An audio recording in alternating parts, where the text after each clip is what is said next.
No pierdo las cosas me pierden. Para ser caminante se requiere poco. La pasión de las piedras por el silencio. Las cosas no me pierden. Como una silla me tropiezo. Un día parto como los perros detrás del camino. Me llaman el olor del mar, la vieja línea del tren, el hinojo creciendo bajo un durmiente, una liebre encandilada a mitad de la noche con orejas del cielo, la lluvia en un pueblo olvidado, como se olvidan las cosas que amamos. ¿Has escuchado a Nina Simone? Tomorrow is my turn. Canta su voz temerosa de una vida sola. Tomorrow is my turn. Las lágrimas de los pájaros, la seca el vuelo. Contestar la hierba.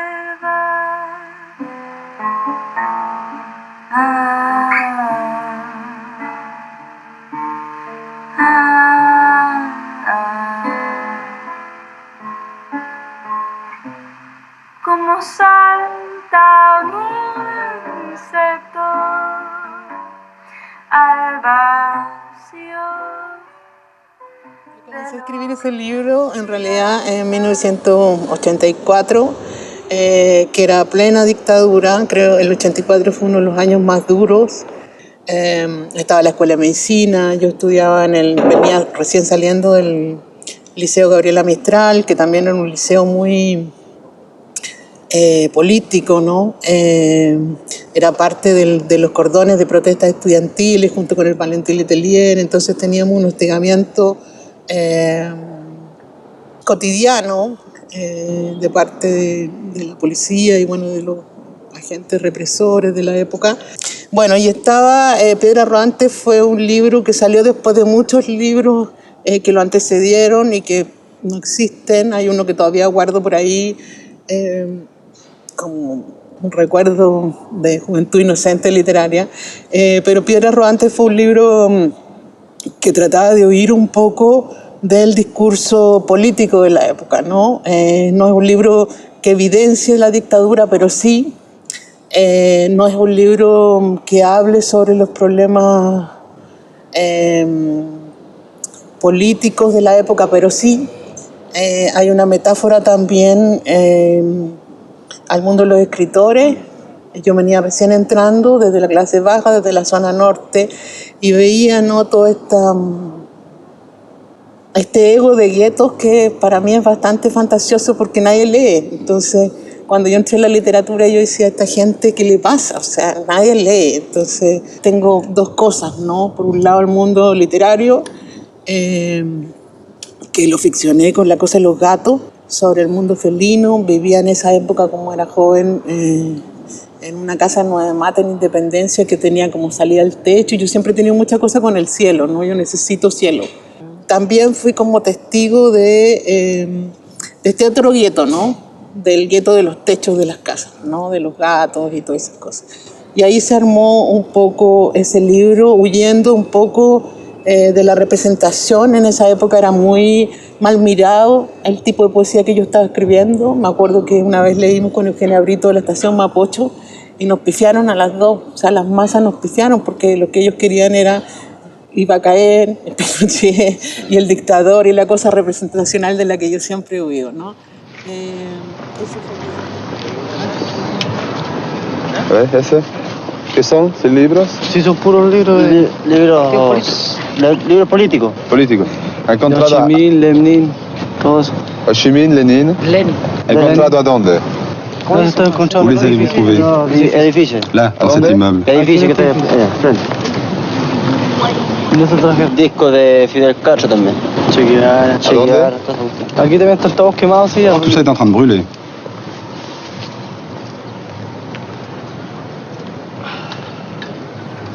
A Malú la conocí en el colegio, en el Liceo Gabriela Mistral, en Independencia, en plena dictadura.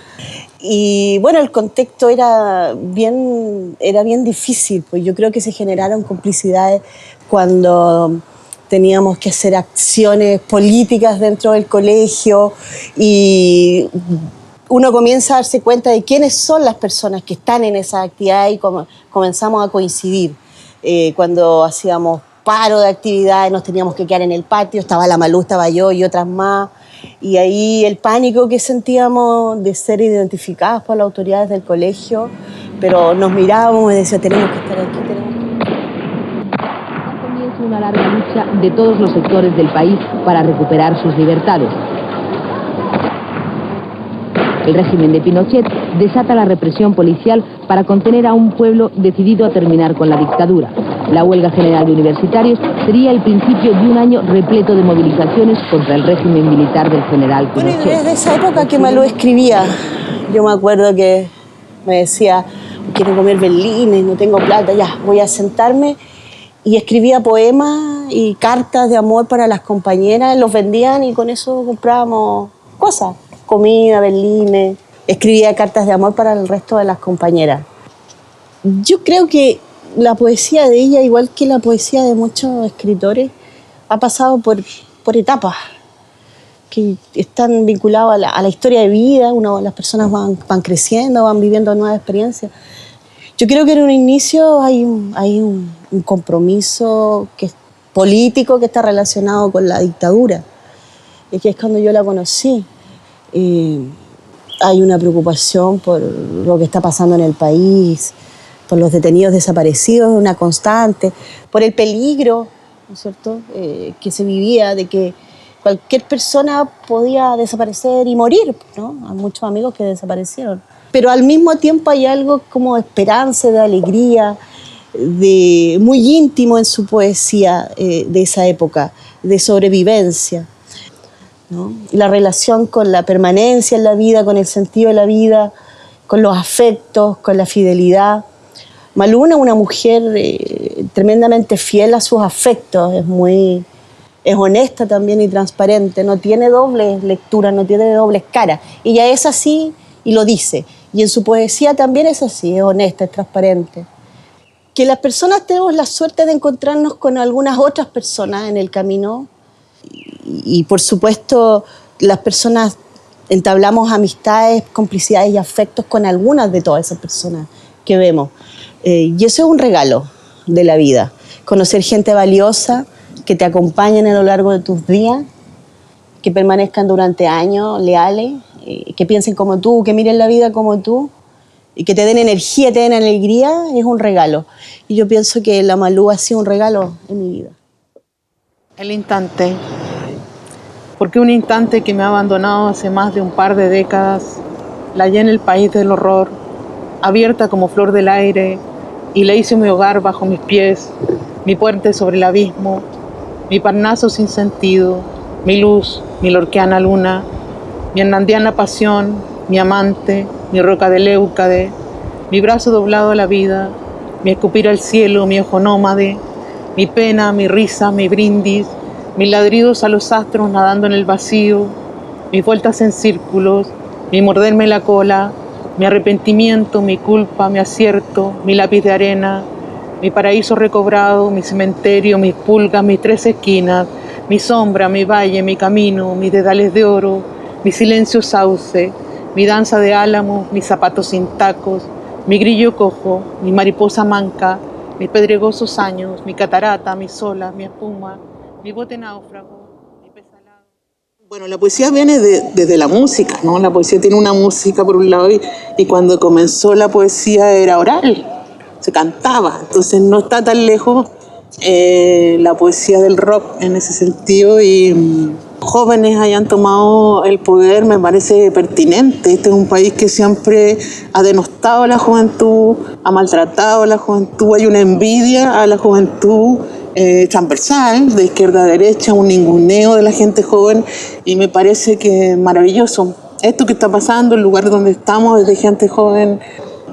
Yo creo que la poesía es una trinchera que a uno siempre le salva la vida, el arte, ¿no? Entonces, independientemente de todas las cosas que yo ponga en cuestión, referente más bien a la figura del poeta que a la poesía, creo que la poesía me salvó del imaginario de la dictadura, ¿no? Del imaginario oscuro, de la mentira, de la perversión de la mentira, de la banalidad del mal, de la idea del éxito. Porque ser artista es ser loser. Porque también la poesía es libertad, ¿no? Es libertad de pensamiento, uno levanta preguntas, que obviamente en algún momento responderá la filosofía o alguien, pero lo bonito de la poesía es eso, levantar esas preguntas. Y en relación a los gatos, ya esas manadas literarias, es una metáfora de esas manadas literarias que se movían, no sé, yo me acuerdo en esa época, el libro está escrito, hay muchas cosas y mucha gente que está mencionada ahí que no puse sus nombres, ¿no? Pero una manada que en algún punto me liberó. Ese libro tiene igual muchos vértices. Por un lado, es una crítica al patriarcado básico, ¿no? El patriarcado es un sistema que viene junto con el capitalismo. Estoy pensando, cuando yo pienso en el patriarcado, pienso en el hombre blanco de poder, de dinero, que son los que dictan las economías, ¿no? Las grandes familias que rigen el mundo. Y las grandes familias que también rigen Chile. Chile siempre ha sido un latifundio, ¿no? Nunca ha dejado de ser un latifundio, ¿no? Bueno, y crecía la ciudad, crecían los edificios y crecía la desigualdad, ¿no? Eso es un poco hija de perra. Por eso el nombre hija de perra es el mayor insulto universal que uno le puede hacer a una mujer. Y como también el patriarcado, sea como sea, se apropia del discurso de las mujeres. No va a alcanzar, por muchos que vengan después, no alcanza. No hay comida. Entonces ese es el problema que tenemos todos los días. Ya.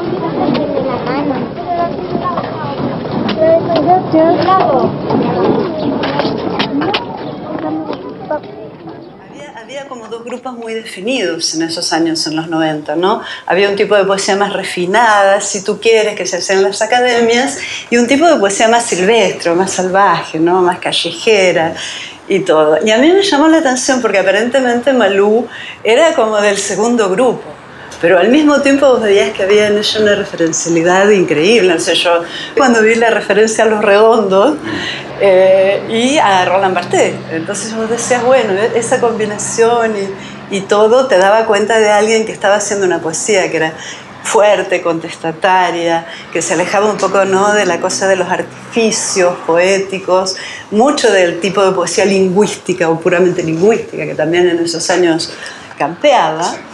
Creo que el Hija de Perra en la poesía fue el que más me impactó. Como que yo encontré también, como les decía, una poesía fuerte, pero también con una serie de tips muy delicados y al mismo tiempo como tratando de escapar del artificio, ¿no? Del artificio poético. Esto es muy poético, no es poético. Incluso no en un sentido del lirismo como lo entendemos, sino como también porque tú puedes ponerte en complacer o en escandalizar.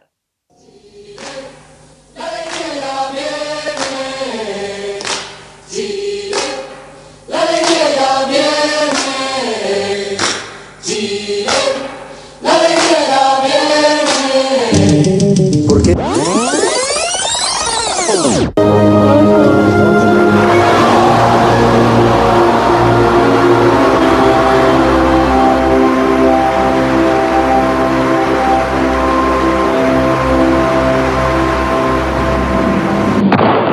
Hay formas que vos te das cuenta que se expresan en el poema con una, no sé si decir honestidad, probablemente naturalidad poética, y al mismo tiempo no se priva de imágenes fuertes o de cosas que definitivamente hoy por hoy yo las entiendo como muy contemporáneas, ¿no? Porque ya hace rato que estamos claros que no hay temas más poéticos que otros, sino lo que existe es la capacidad de un poeta para expresarlo.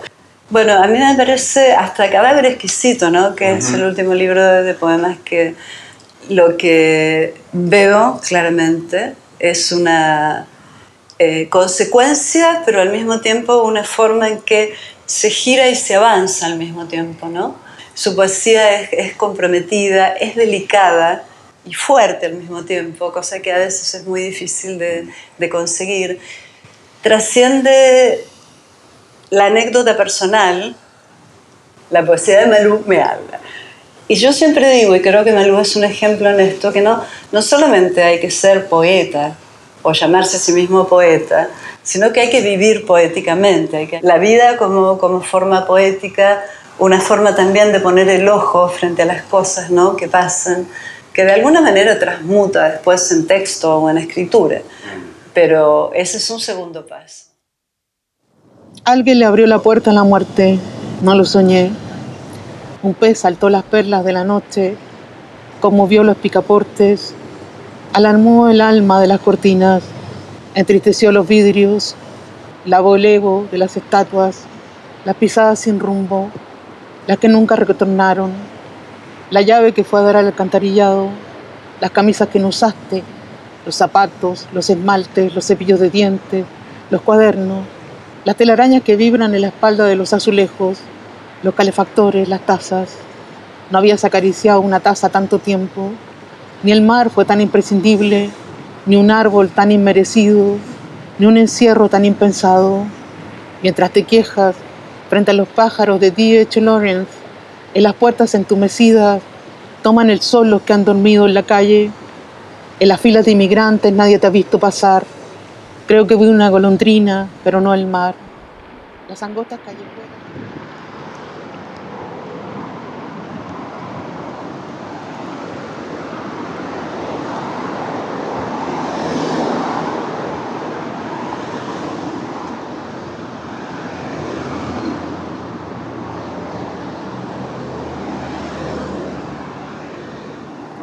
En los años en que mi madre estuvo muy enferma agonizando en el Valle del Elqui, también ahí está la madre literaria, ¿no?, que es la Mistral. Y también en esos años, yo escribí este libro el 2013, el 2014 se ganó un fondo y recién lo publiqué el 2017. Y tenía como antecedente un poco esta desesperanza, ¿no?, esta certeza de que el país había sido vendido con todos nosotros dentro y que era algo que en algún momento la gente se iba a dar cuenta. Yo sentí eso el 2013, ¿no?, que este país había sido licitado con todos nosotros dentro.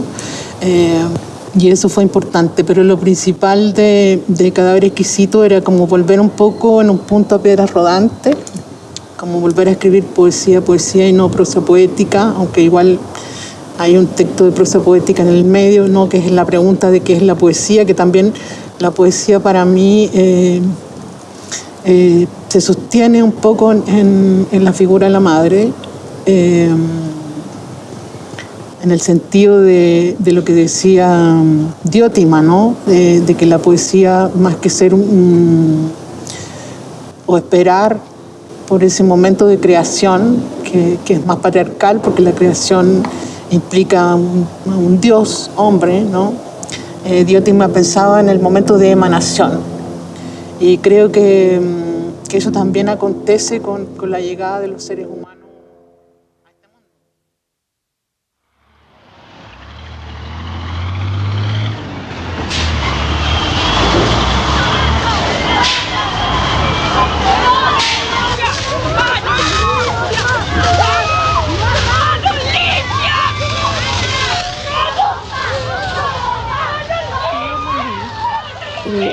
El 87, cuando organizamos el primer Congreso de Literatura de Mujeres en Chile, lo hicimos como un acto político con el fin de ampliar, digamos, la recepción de obras, la lectura de obras y poner en jaque, digamos, la historia literaria como manejada, dominada por básicamente lo masculino como una vocación social, como una estructura largamente. Aborto sí, aborto no, eso lo decido yo. Soy el feminismo que va a vencer, que va a vencer. Ahora que estamos todas, ahora que estamos todas, ahora que recursos, no había nadie de nosotros podíamos solventar una cosa así, ni de lejos, y allí llega la Malú mantenido conversaciones más personales, propias de una amistad. Malú publica muy joven. Estaba abriendo espacios hacia una contemporaneidad donde estaban, digamos, los matices, llámese noche, llámese, en fin, todo lo que ese ojo es capaz de capturar. En fin, tiene una obra con matices. Efectivamente, ella está instalada como una de las voces más reconocibles, diría yo, de la poesía chilena, ¿no? Más allá de cómo se organizan, digamos, los poderes literarios, en el sentido que ahí también hay escalas de poder, pero dentro de eso y sus dificultades, yo pienso que Malú es una figura, pero no solamente acá en Chile, sino afuera también. Tal vez una naranja lorquiana alumbre. Si tenemos suerte, habrá más de 1 grado esta noche. Los ciruelos brotan a pesar del frío. Por las calles ruedan pequeñas esferas de nieve. Las fronteras cierran. Los aviones besan la tierra. El miedo bebe las certezas. Las ambulancias aúllan. Los vencejos sobrevuelan la plaza solitaria. En medio del humo de los crematorios, un taxista lleva gratis al hospital a un contagiado. Un chino cierra su mercado. Un niño mira al cielo esperando la pelota de Dylan Thomas. El negocio de tatuajes guarda las jeringas. Las sillas trepan las plazas. En el Apolo, el cartel de Zarabalas y el de Flashdance se miran suspendidos como el tiempo de Pelechan. Los kioscos de flores parecen animales enfermos. Cassandra contempla las cabezas de los leones. La muerte anda. Aquí cantan las ondinas. Las cañerías se rompen, la noche aquí no termina. La llave llora que llora, los platos en la cocina. Es porque